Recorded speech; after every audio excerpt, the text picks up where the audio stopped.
Hey guys, Aaron Dorr here with Iowa Gun Owners. The easy way to do things here in Des Moines for a lobbyist, for a gun rights organization, or any other non-for-profit trying to advance policy is to always say nice things about the majority party. After all, the majority controls the House and the Senate. If you want your bills to move, for most organizations, they say really nice things, they pray and they beg and they hope for the best. As you guys all know, IGO has never operated that way here in Des Moines.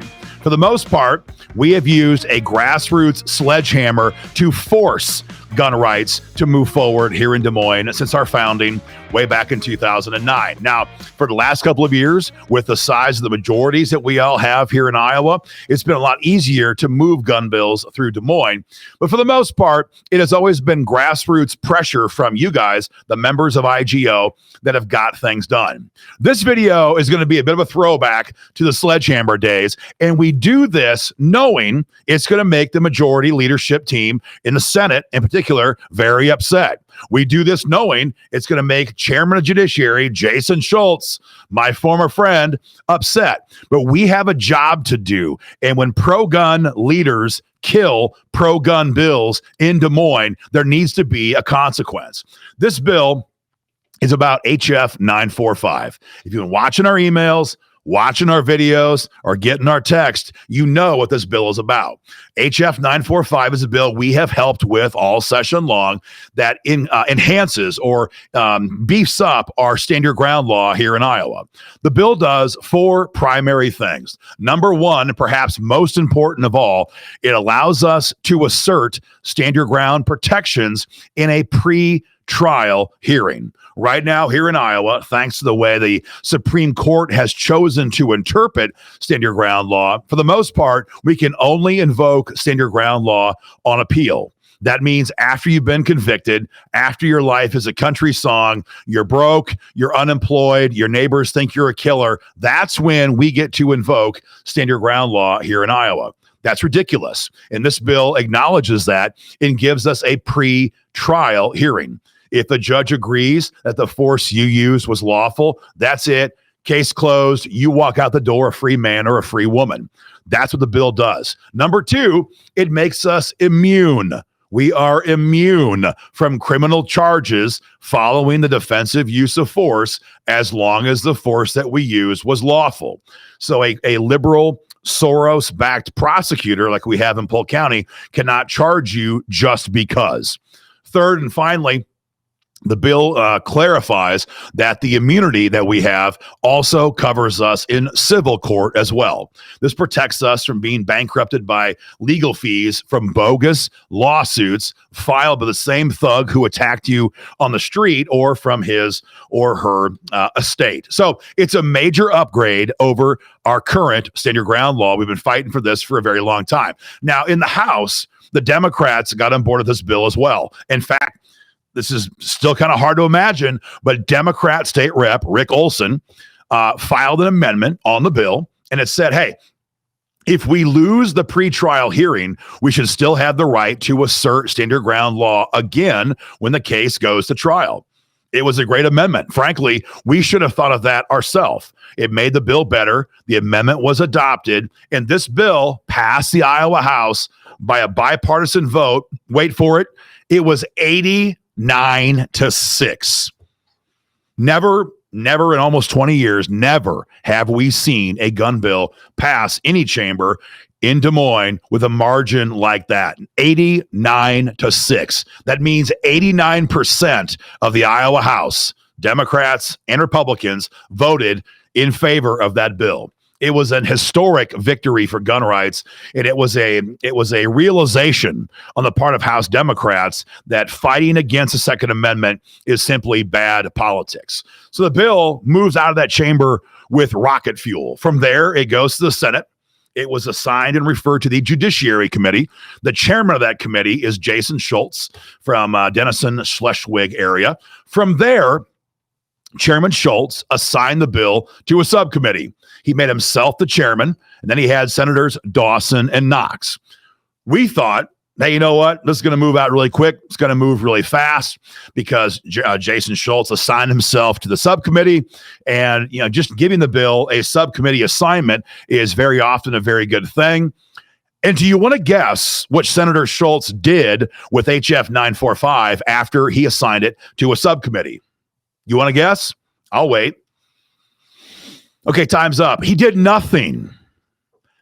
Senator Schultz ran out the clock on HF 945. He refused to hold a subcommittee on the bill. He refused to then advance it to the full committee. And what that means is the bill did not pass out of the committee before second funnel.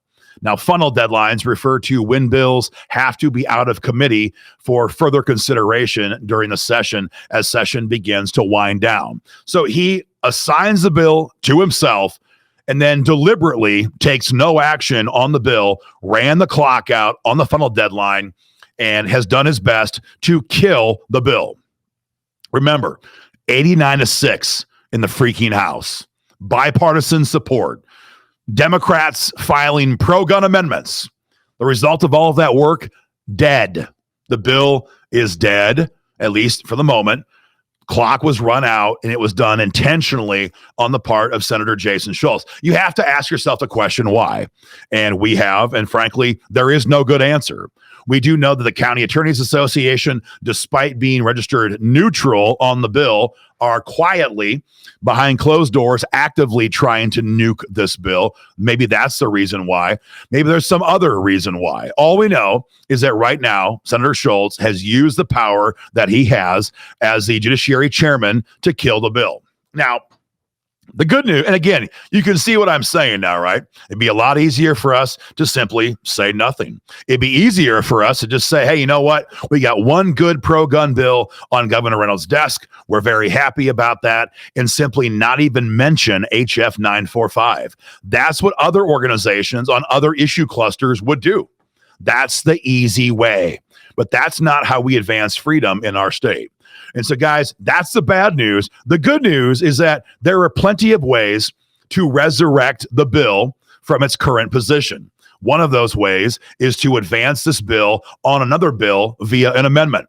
Happens every single day here in Des Moines. That's one way. The other way is for Senate President Amy Sinclair and the Senate Majority Leader Jack Whitver to resurrect the bill as a leadership bill.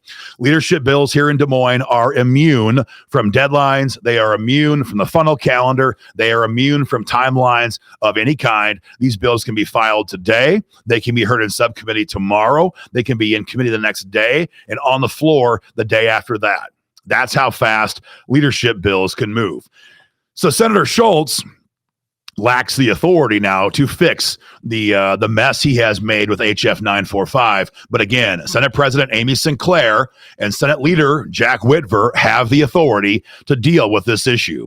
So we're asking every gun owner in Iowa, take a moment and make 2 phone calls today and contact these 2 senators and tell them to advance HF 945 either via an amendment or via a leadership bill. If you have a paper and pencil handy, here comes the phone numbers. To call Amy Sinclair's office, it's 515-725-4122.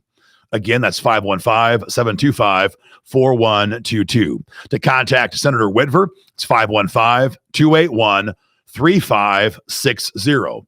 Again, that's 515-281-3560. These numbers are also on the website for the Iowa legislature. If you lost the number for some reason, you can always get it from the state's website. These are publicly available phone numbers that they have given for their office. Again, your message to them is very simple. You want them to move HF 945 via an amendment or a leadership bill or some other way. We want stand-your-ground law enhancements, and we're sick and tired of seeing these bills move out of the House 89-6 to then die over in the Senate. If you've been around for a while, if you're a longtime IGO member, you remember back in the old days, back in 2009, we were always told, hey, we can pass pro-gun bills when we have a majority in one chamber. So what do? As gun owners, we flipped the Iowa House in 2010. Then we were told by the GOP, well, We can pass gun bills when we get control of both chambers. So what did we do?